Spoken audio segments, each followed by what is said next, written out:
Welcome back, everyone. Ready for another deep dive? Always. Great.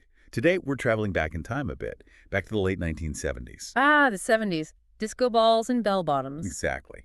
But amidst all that, something else was happening, something pretty extraordinary. Out in the Utah desert, the Bonneville Salt Flats, to be exact. We're talking UFOs. Unidentified flying objects. You know it. Yeah. And what makes this case so fascinating is, well, we have more to go on than just some blurry photos or shaky home videos. Like you. We do. Declassified Project Blue Book files, eyewitness accounts from, well, let's just say credible people, and even reports of physical evidence.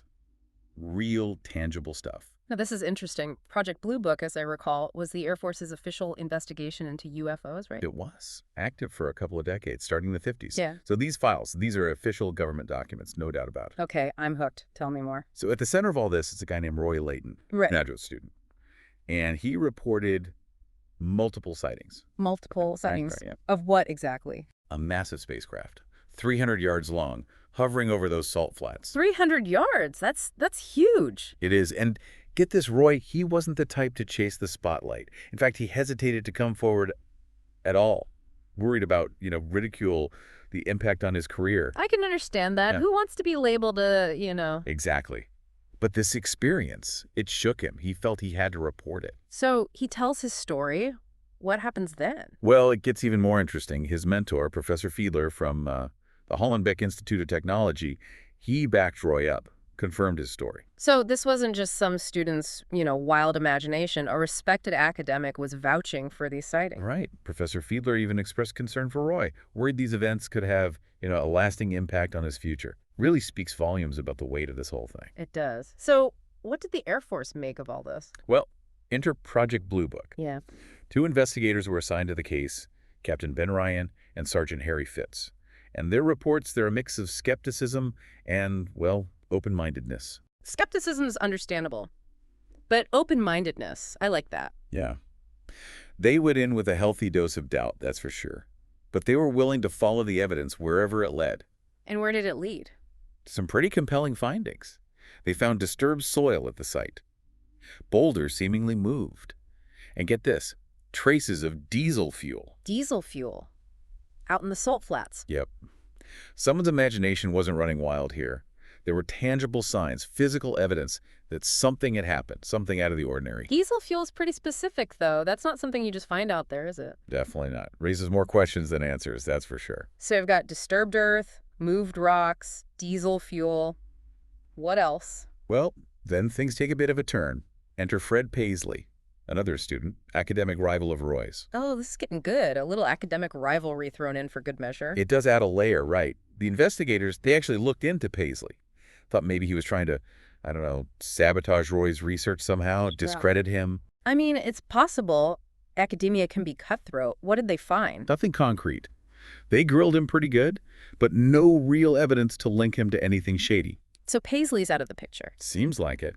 But just as they were wrapping that up, bam, Roy's story hits the press, leaks out. Oh, boy. Media frenzy, I imagine. Full-blown, and of course, Ryan denied having anything to do with the leak. Makes sense. But it definitely muddied the waters, didn't it? Suddenly, he looks like he's trying to cash in on all this. It does, doesn't it? Yeah. Almost like someone wanted to, control the narrative. Cast doubt on Roy. Interesting. So what happens next? Buckle up, because this is where it gets really wild. We're introduced to another character, Carol Leighton, Roy's mother. Okay, his mother. What's her role in all of this? Well, Carol, she claimed to have psychic abilities, and she believed Roy's encounters, they were tied to her own experiences somehow. Wow. Okay, we're getting into some pretty interesting territory now. We are. But remember, we're talking about people's lived experiences. Her beliefs, regardless of what we might think, they played a big part in how Roy saw all of this. Right.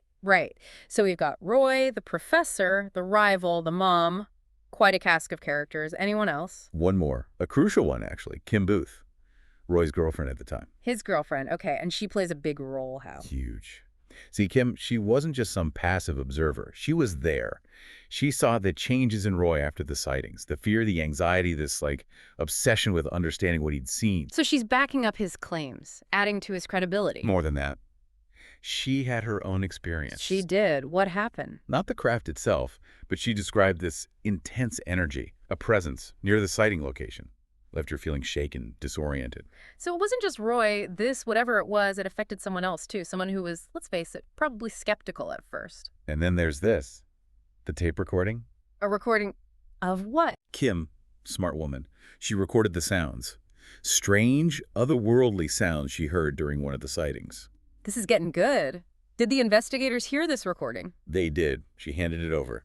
Another layer to this whole mystery. Wow. So you've got physical traces, witnesses, a recording. What did Project Blue Book make of all this? What was their official explanation? Ready for this? They chalked it up to, get this, a mix of things.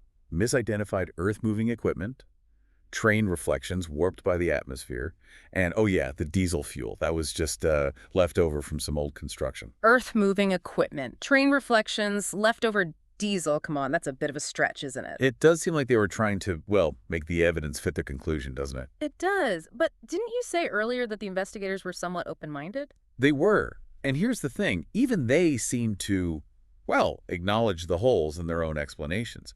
They couldn't completely ignore all the evidence. They brought up another UFO report, same area, the Hammond sighting, just a few months before Roy's encounters. Same area. And what was the Hammond sighting about? Sound familiar?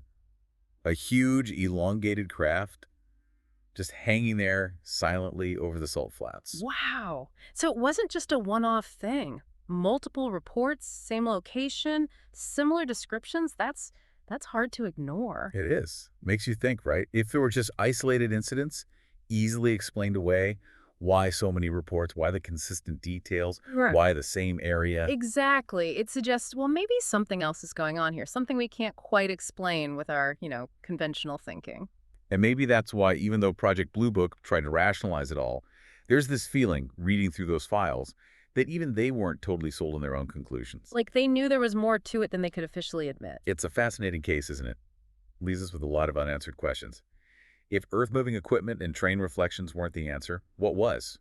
What really happened to Roy Leighton out there on those salt flats? That's the big question, isn't it? The one we're all left pondering. And I think, if anything, this deep dive shows us the truth. It can be a lot more complex, a lot more intriguing than we first thought. Absolutely. Roy's story, with all the witnesses, the evidence, the mystery, it forces us to, well, open our minds a bit, think outside the box. It does. It reminds us that there's so much we don't know about the universe, about what might be out there, about what's possible. Exactly.